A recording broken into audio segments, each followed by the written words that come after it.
Joluo. Joluo yawa. Hapara, hapara, haparara, hapara.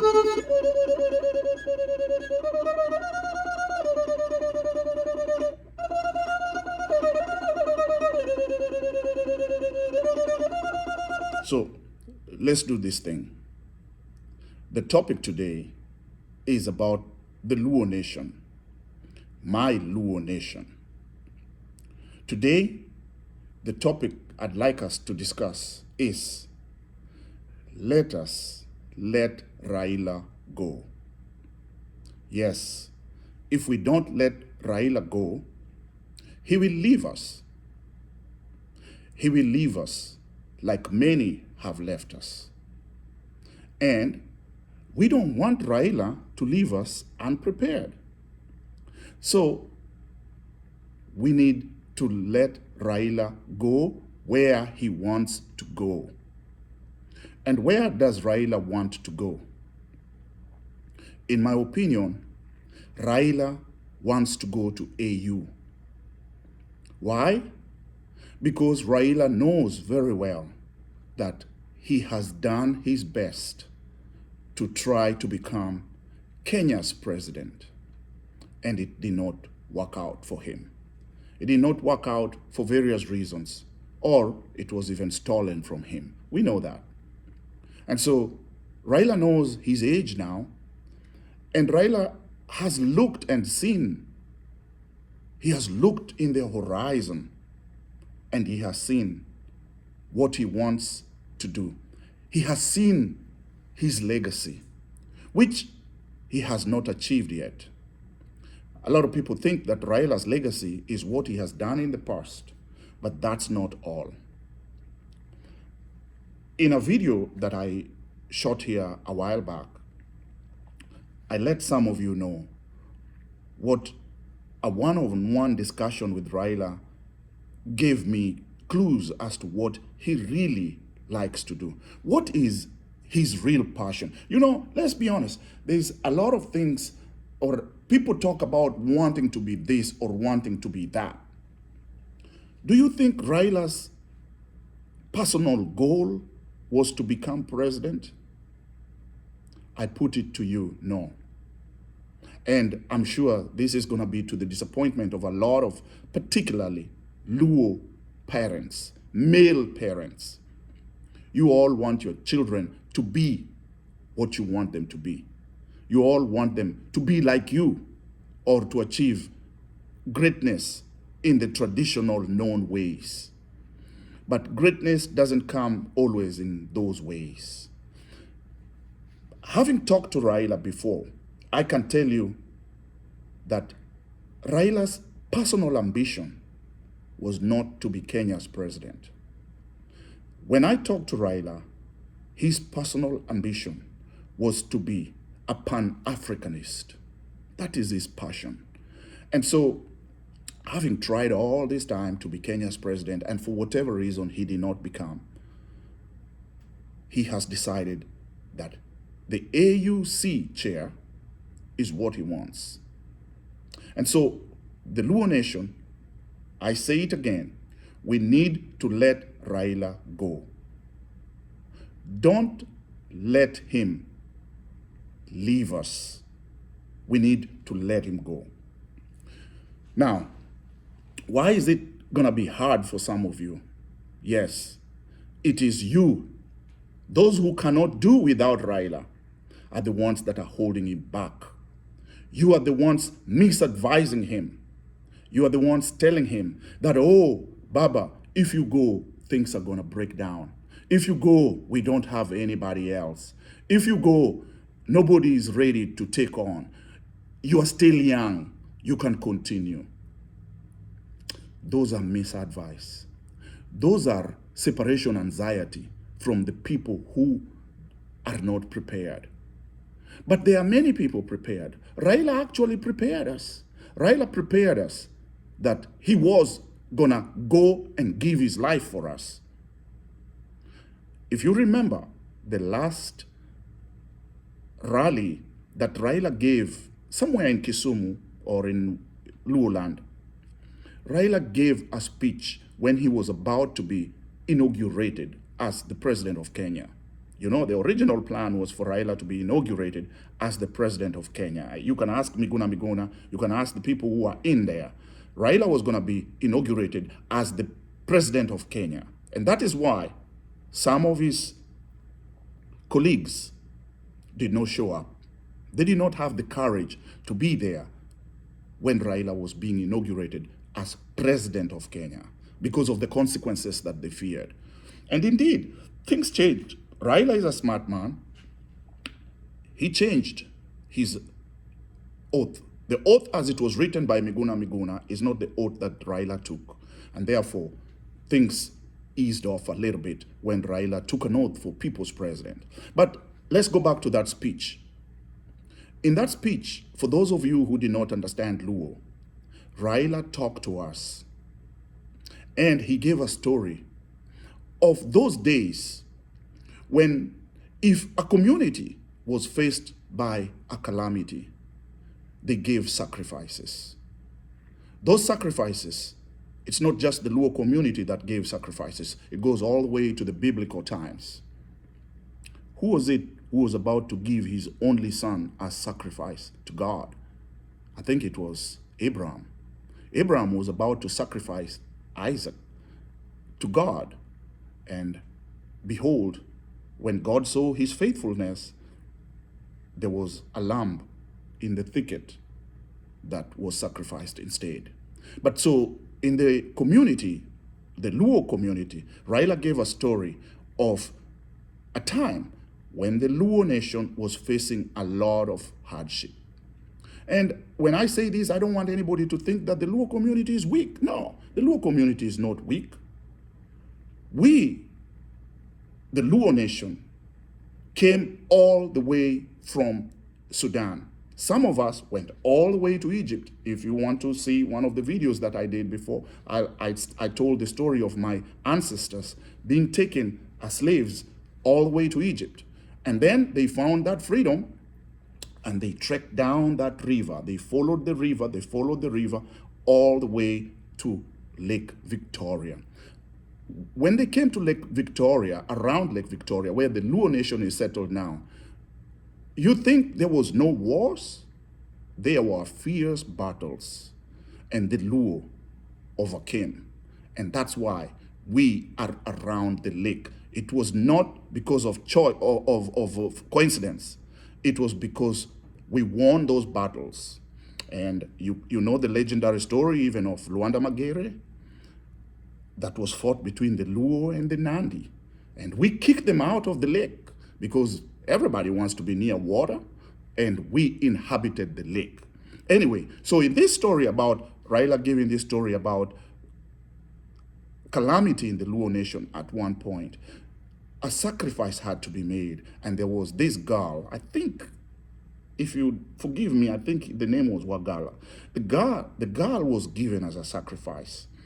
And in order for the community to return to a good footing of fortune. And so, when Raila gave that story, he was giving himself for the Luo nation, and not just the Luo nation. At that time, Raila was heading the NASA coalition, and the election had been stolen from him. And he vowed the traditional ways of getting to the presidency had been exhausted and were not fair. So Raila decided he was going to swear himself in as the president of the Republic of Kenya. In that speech, Raila told us to be strong. Raila told us that there will come a time when the Luo nation will be without Raila Odinga, and indeed without the Odingas. So he prepared us. He foresaw a time coming when he will have done his best, better than his best. And I believe that with the inauguration of President William Ruto, when it dawned on Raila that he is not going to be the president this time, it dawned on him that it's very likely that he will not even be the next president after Ruto.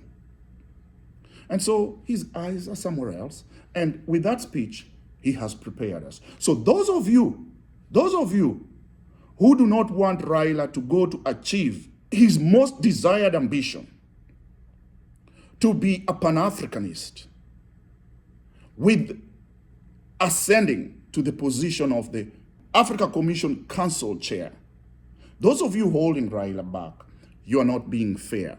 You're not being fair. You're not being fair that you cannot survive without him. You're falling to the stereotype that we cannot have a Luo nation without Raila. Shame on you. Shame on you. So let me tell you why some of you are like this. You're the ones that don't want change. You're the ones that fear change. Change comes if you accept it. It will be easy. It will be graceful.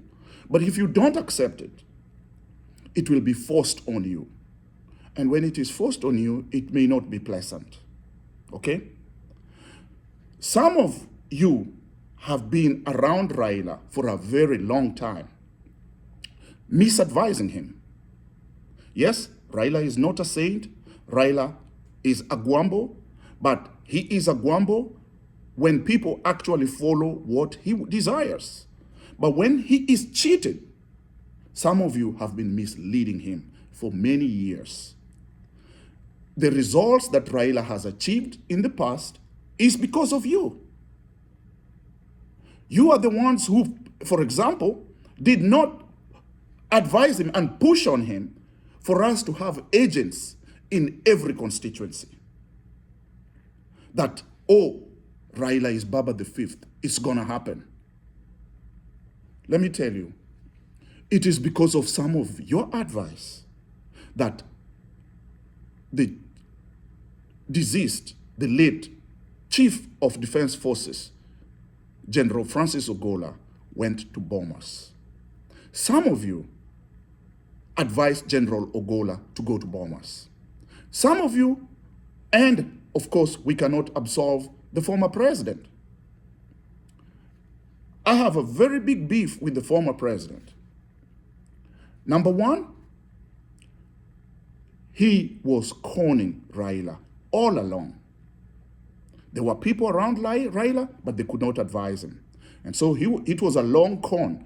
And in my thoughts, these are my thoughts, sending General Ogola to Bomas was actually to fix Raila as a mutiny guy, a mutiny kind of guy.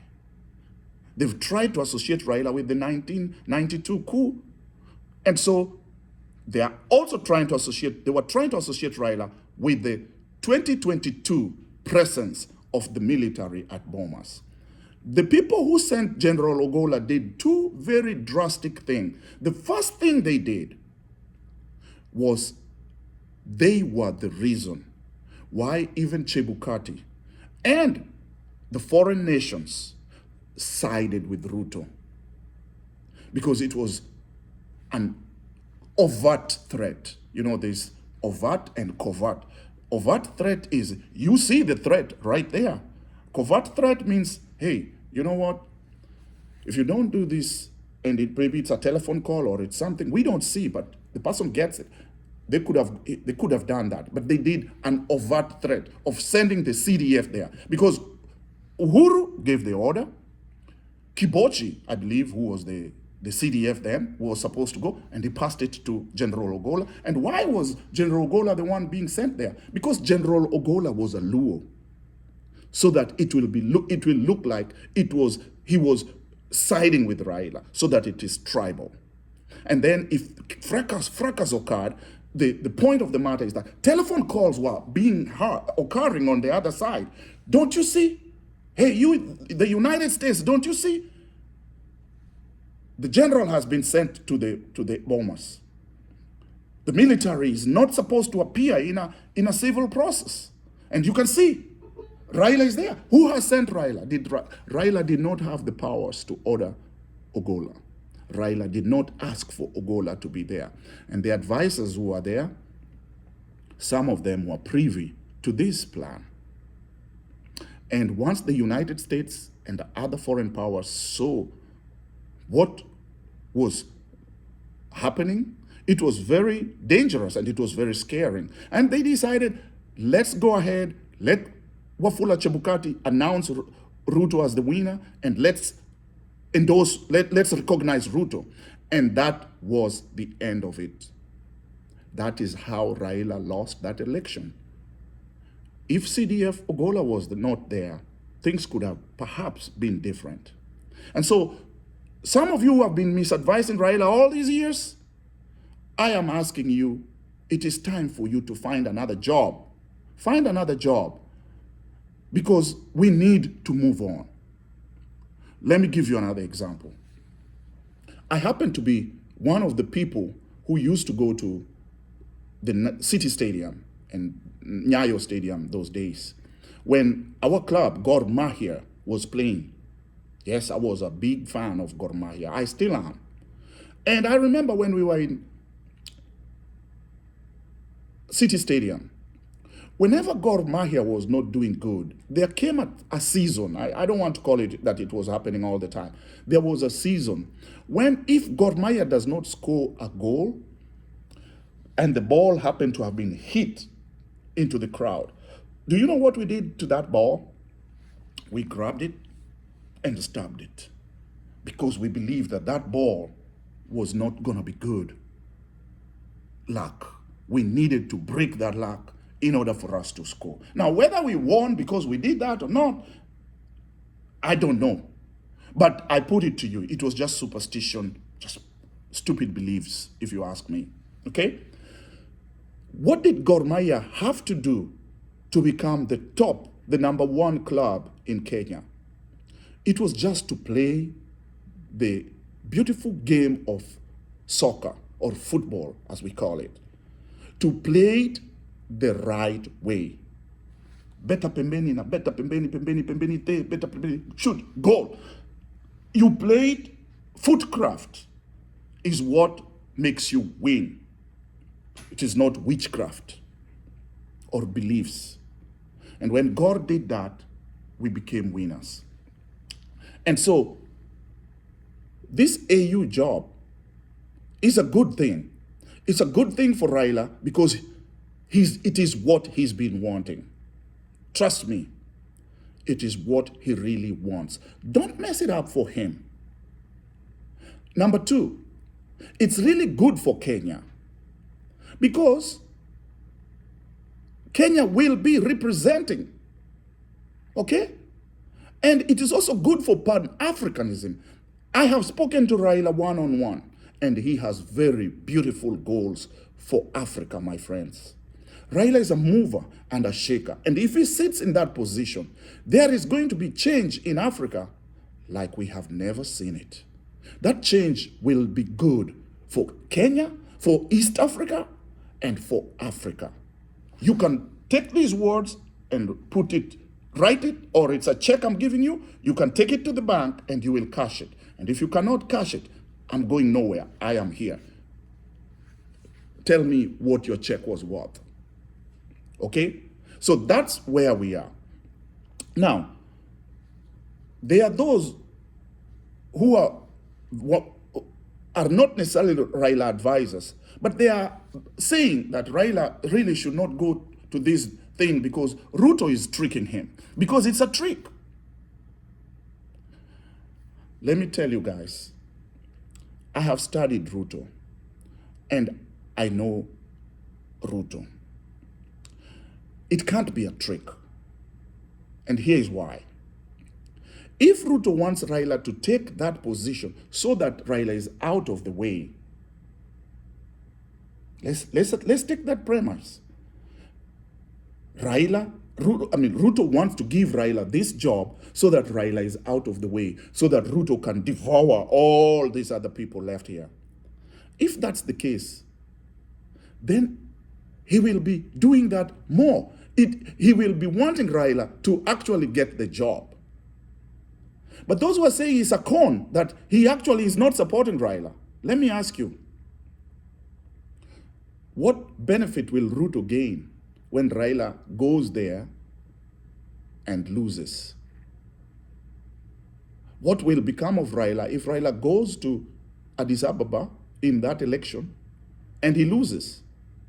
He will come back. He will come back to the politics. He will come back to be antagonist against Ruto. And so if Ruto really wanted Raila out of the way, that doesn't add up. It doesn't add up. So let me tell you, those of you who have this much anxiety, I know most of you are Christians, and I can only refer you to a biblical story. Israel had gone through several kings, and some of them were not good. And they cried and they say they want a new king. They prayed for a new, a better king. And it was prophesied that they were going to get a king. And the king they were going to get was not an ordinary person. Prophet Nathan said, he told, I can't remember the name, I can't remember David's father's name, but I think it was, what was David's father's name? Anyway, forgive me, guys. Bring your children. And the very big ones and strong ones came. And the prophet said, it's none of these people. It's none of this one. And they said, well, and the prophet said, is there another one? There's another one. The pastor said, well, the only one left is our little boy who's taking care of the sheep, and he's too little. And Nathan said, bring him along. And when the boy was brought, he is the one who God had picked to lead Israel. So there are names that have been thrown around. There are people saying, who can really lead after Raila? Let me tell you guys, that decision has already been made. God's already made that decision. I'm not a preacher. I didn't come here to preach. I'm not worried about it. God has already made that decision. Yes, some of you are saying, oh, it will be Oparanya. Oh, it will be Joho. Raila said, while I'm gone, Oparanya and Joho will take care of the party. Let me tell you, Raila will not determine who the next leader is going to be. Kenyans have really evolved. And the plan, according to the way I see it, it will not be who Raila endorses. It will be the person who is the most capable. It will be the person who is the most appropriate. And the person who will convince the masses, both in ODM and even Azimio, that they are capable. That is the person who will lead the opposition and who will be the opposition candidate in the election of 2027, the presidential election. So whether it is going to be Oparanya, Joho, Wandai, that is okay for them, their names to be there. Nobody is saying they shouldn't even aspire to be. But then we must not discard the other names that are there as well. Let's start with Babu Owino. We cannot discard Babu Owino. We cannot discard Martha Karua. Let me tell you something about Martha Karua. The other day I was very riled up when people say that Martha Karua should not be the leader of the opposition when Raila goes to the AU. Man, listen to that. I couldn't believe what they were saying. Why? Because the current votes that made Raila the official opposition leader, you know, you become an official opposition leader with recognizable number of votes that you garnered the majority of votes second to the person who got the presidency. And that person was Raila Odinga. And who was her running mate? Martha Karua. So the votes that Martha Karua, that opposition has right now, nobody can claim those votes. Nobody. Only Martha Karua is the legitimate deputy to Raila Odinga in the current parliament. Not Kalonzo, not Oparanya, not Joho. In the Azimio coalition, Martha Wangari, Iron Lady Karua is the official leader when Raila goes to AU. Now, who will become the candidate? That one, we cannot say it is automatic that it is Martha Karua, because the country is democratic. There will be, betrayals. There will be crossing overs, and there will be allegiances will change and change again closer to the election. And if Martha Karua can hold a good coalition, then she can win. But if she is not capable, and if somebody, even as junior, as Babu Owino comes and gathers the most, then she can be.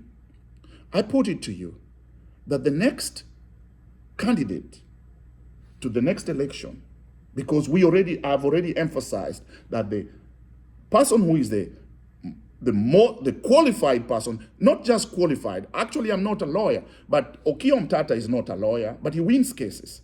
I can win in a court of law to demonstrate that Martha Karua is the Raila's deputy in the current parliament. Even though she does not have even one member of parliament in her party, she is the bona fide deputy to Raila Odinga in the current parliament.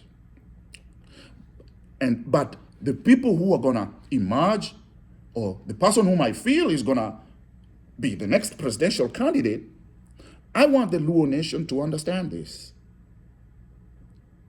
That person need not to be Luo. That person, in fact, can be someone else. If in our days of Gor Mahia, we were able to take in people like Abdallah Shebe, oh boy, that man, he was hot. Abdallah Shebe, and Abbas Kamis Magongo. If we were able to take these people, then we can agree to be led by others. Okay? We can agree to be led by others. Being led by others does not mean that we have given up our right to being the leaders. No. We can agree to give leadership to someone else. And there is good people out there.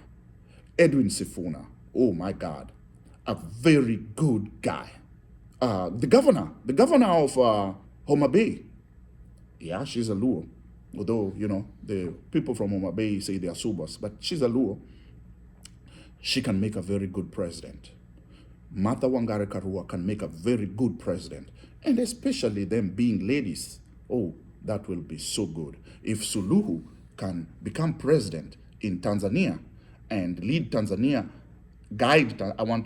she has guided Tanzania to the extent that they've even gotten the electric railway. And Tanzania is really kicking and hitting about the value of their money is really increasing because of what she's doing, because of the trust that the West and the other nations have on her. It was being said she wasn't good or that she couldn't lead. But look what she has done. So Martha Wangari Karua can lead. Gladys Wanga can lead. Babu Owino can lead. Edwin Sifuna can lead. Joho can lead. And even Oparanya can lead. Although Oparanya is a little bit on the older side, but he's still much younger than Raila is when we wanted Raila to be president. So Oparanya is not out. And of course, Wandai can lead. But Wandai taking over from Raila will just mean that the Luo have just played that card that it cannot leave us, that the presidency cannot leave us. Do you know when Gor Mahia achieved greatness, it was not led by a Luo. I think it was Len Julians. Len Julians led us and we achieved greatness. So yes, in another video, I gave the story of how we went through the River Nile and we came and we fought these tribes and we conquered, and we became what we are. We settled where we are because we were fighters. We were mighty fighters of Luanda Magere and Gor Mahia. We fought. But by virtue of our tribe, we were following River Nile. And that's what begot our name, the Luo. So the Luo nation, I want you to know that times have changed. These are the times of the internet. These are the times of AI. These are the times of foreign currency that is not even, you can't hold it. These are the times when things are changing, technology is changing, and we cannot continue to lure. We need to be Jotelo. We have followed Raila, we followed Jaramogi, we followed Raila, but now we need to let go. If we let go, we will find a leader, whether he's Luo or not, who will actually make us achieve. Okay? So, these are my opinions, and I stand by them. Cheers. Luo. Luo Nation. Luo Nation. Hapara, hapara woo, hapara woo, hapara.